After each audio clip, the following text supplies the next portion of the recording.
વડોદરાથી મહત્વના સમાચાર। વડોદરામાં કરોડિયા વિસ્તારમાં જમીન અને આકારણીના વિવાદનો મામલો। વોર્ડ નંબર 8ના ભાજપ પ્રમુખ અને મહામંત્રીએ રાજીનામું આપ્યું છે। વિપુલ બારોટ અને વિજય ચાવડાએ ભાજપમાંથી પદ છોડ્યું છે। અંગત કારણોસર રાજીનામું આપ્યું હોવાનો પત્રમાં ઉલ્લેખ। જમીન અને આકારણી વિવાદમાં રાજીનામું લેવાયાની ચર્ચાઓ। વિજય ચાવડાએ પાદરાના વ્યક્તિને જમીન અપાવી હતી। જમીન અપાવવાની દલાલી પેટે લાખો રૂપિયા લીધા હતા। જમીનની દલાલીમાં ભાજપ કાર્યકર સાથે માથાકૂટ બાદ આખો વિવાદ સામે આવ્યો છે। ત્યારે જમીન અને આકારણી વિવાદમાં રાજીનામું લેવાયાની ચર્ચાઓ અત્યારે ચાલી રહી છે। સંવાદદાતા રવિ આપણી સાથે જોડાયા છે। રવિ, વોર્ડ નંબર 8ના ભાજપના પ્રમુખ અને ઉપપ્રમુખે રાજીનામું ધર્યું છે। એમાં આખો જે જમીનને લઈને વિવાદ થયો છે એને લઈને રાજીનામું આપ્યાનો ઉલ્લેખ છે। વધુ વિગતો શું છે?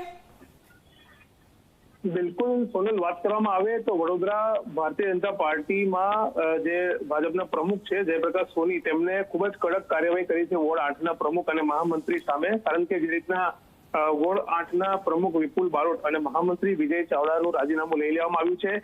બંને નેતાઓને રાજીનામું આપવા માટે સૂચના આપવામાં આવી હતી, જેના કારણે બંને પોતાના અંગત કારણોસર રાજીનામું આપી રહ્યા છે તે પ્રકારની વાતો કરીને રાજીનામું ધરી દીધું છે। હાલમાં જે આખો મામલો એવો સામે આવી રહ્યો છે કે કરોડિયા વિસ્તારમાં જે જમીનનો વિવાદ થયો હતો અને સાથે જ આકારણીનો જે ખોટી રીતે આકારણી કર્યા હોવાની પણ વિગતો સામે આવી હતી, તેને લઈને ક્યાંક ને અંદર ભાજપમાં તપાસ થઈ હતી। સમગ્ર મામલો સામે આવ્યા બાદ પક્ષની છબી પણ ખડાઈ હતી અને તેના કારણે આ રાજીનામું લેવાયું હોવાનું ચર્ચા અત્યારે કાર્યકર્તાઓની વચ્ચે છે। જે રીતના વાત કરીએ તો જે વિજય ચાવડા છે વોર્ડ નંબર 8ના મહામંત્રી, તેમણે પાદરાના એક વ્યક્તિને આ કરોડિયાની જમીન અપાવી હતી અને જેની દલાલી પેટે તેમણે લાખો રૂપિયા લીધા હતા। કારણ કે તે પોતે જમીન લે વેચનો ધંધો કરે તે પ્રકારની વાત તેને G24 કલાક સામે કરી હતી અને આ દલાલીમાં આ ભાજપના મહામંત્રી અને એક કાર્યકર્તા વચ્ચે માથાકૂટ થઈ અને તે માથાકૂટ સમગ્ર વિવાદ ધારાસભ્ય અને શહેર પ્રમુખ સુધી પહોંચ્યો અને ત્યાર પછી આખા મામલાની તપાસ કરવામાં આવી અને તપાસ બાદ વોર્ડ 8ના જે પ્રમુખ અને મહામંત્રી રાજીનામું લેવાયું છે।